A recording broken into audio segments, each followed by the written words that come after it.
Welcome back to the Delaware Way. I'm Larry Menti. There's a new microbrewery in town. In fact, it's the first one since 1955. So right now, it's the only microbrewery in town. Keith Hughes is the CFO of Wilmington Brew-Works. Thanks a lot. Thank you for coming in. Thank you for having So me. you saw a need. Yes. You saw there wasn't one there and you opened up in July?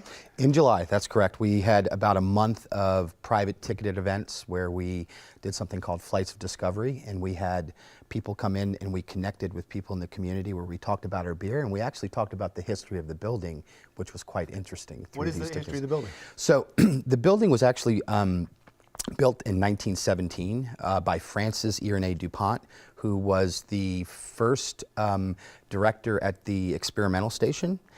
So he was a part of the DuPont family, and it's sort of a unique building in that it's a Spanish colonial style, which very unique for North Wilmington. There's only a couple of places that there's houses or buildings of that style. And essentially, he turned it into the Delaware Chemical Engineering Company in 1917, which later became Atlas Gunpowder in 1930, which he was also in control of when they broke up the gunpowder monopolies. Oh, nice. in Well, Wilmington. years later, you're doing more liquid engineering in there. Are there certain requirements you look for when you go to a place? Is that terms big of, enough? Well, you know, actually the biggest thing that helped us here was the fact that the zoning was very favorable, because most of the time you'll find microbreweries such as ours in industrial parks, because that's how it's termed. It's a manufacturing process. This particular zoning had C5, which was light industrial and retail, so we were able to utilize a space that was much bigger than most microbreweries in the area. You'll notice most of them are in industrial parks. It's funny, I said to you in the beginning, because I was getting ready for the interview, I said a microbrewery, right? And you said yes, as opposed to a brewery pub. Right.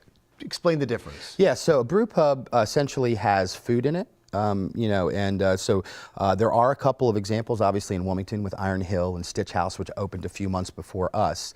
Those, there's a limit on how much they can produce. There's a 3,000 barrel limit on what they can produce on the site, which there is no limit when you're a production brewery. So the distinction for us is that we do not have a kitchen. We utilize food trucks that come in.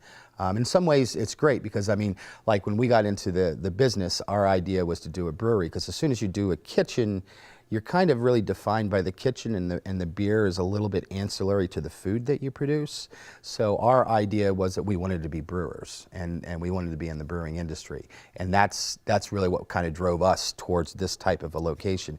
And lightning struck for us to be able to get into the spot. You say lightning struck. How have you been doing? We've done really well, but the lightning struck is on a myriad of levels there. One of the big things is how, you know, we were in the right place at the right time for this, because a lot of people looked at this particular site. Most people think of this site on Miller Road as something that was abandoned for a long period of time. There was a chain link fence around the property. It was a brown site. There was a discussion at one time to knock the entire thing down and put in a storage facility, and the community actually kind of came out against that in the local area, because For historic reasons? For historic reasons, and for the fact that it was a very unique building, and it's an underserved area. It's part of what's called the old 9th Ward.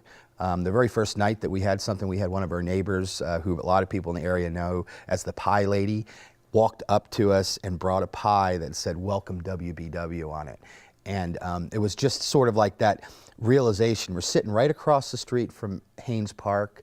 We're right on the edge of the city. We're in an underserved sort of community.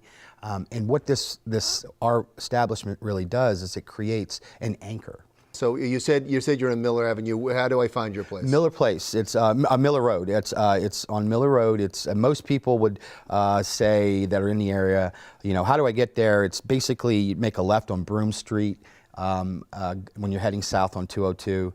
It's by the Home Depot. It's close to PS DuPont. The Home Depot is the old Gaylords, I believe, was what used to be there. So a lot of people have those sort of points. Well, look at you. You're a local, huh? I'm not really a local, but I've lived here for long enough that I can talk the local language for sure, definitely. Do you have events? We do. We have a number of events. We're having a Flights of Discovery coming up on the 17th and 18th, and then we also have some other events. We're doing like 12 Days of Christmas, where we have some promotions going on. We have a lot of social media coverage on Facebook and Instagram and Twitter, so it's Wilmington Brew-Works on Facebook or Instagram, and you can find us there. Keith Hughes, CFO of Wilmington Brew-Works. That wraps up the Delaware Way for this week. I'm Larry Menti. We'll talk again next week.